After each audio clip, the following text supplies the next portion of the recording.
येथे गणेश बिलारे नावाच्या व्यक्तीने अनधिकृत असे बांधकाम करत प्रशासनाला थेट चॅलेंज दिले आहे। प्रशासन यावर लक्ष केंद्रित करणार का कानाडोळा करणार याकडे सगळ्यांचे लक्ष वेधून राहिले आहे।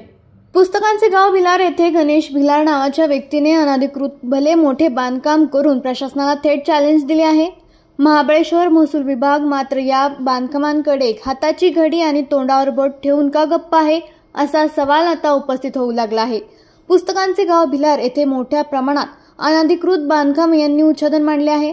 मात्र स्थानिक महसूल यंत्रणा या अनधिकृत बांधकामांकडे कानाडोळा करत आहे। नेमकं काय गोड बंगाल आहे हे कळायला मागत नाहीये। त्यामुळे आता जिल्हाधिकारी यांनी महाबळेश्वर पाचगणी परिसरातील कोणत्याही नवीन बांधकामांना परवानगी दिली जाणार नाही।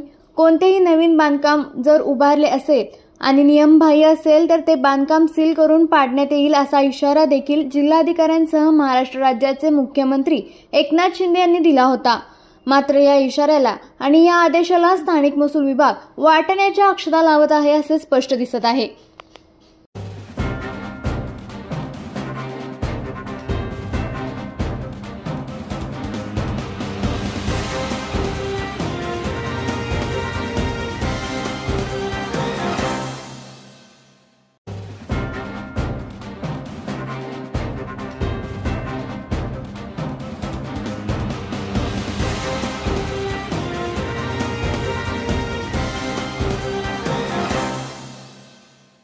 आपल्या तालुक्यातील जिल्ह्यातील बातम्या सर्वप्रथम पाहण्यासाठी आजच सातारा न्यूजला YouTube चॅनलवर सबस्क्राइब करा, लाईक करा, शेअर करा आणि बेल आयकॉन प्रेस करायला विसरू नका।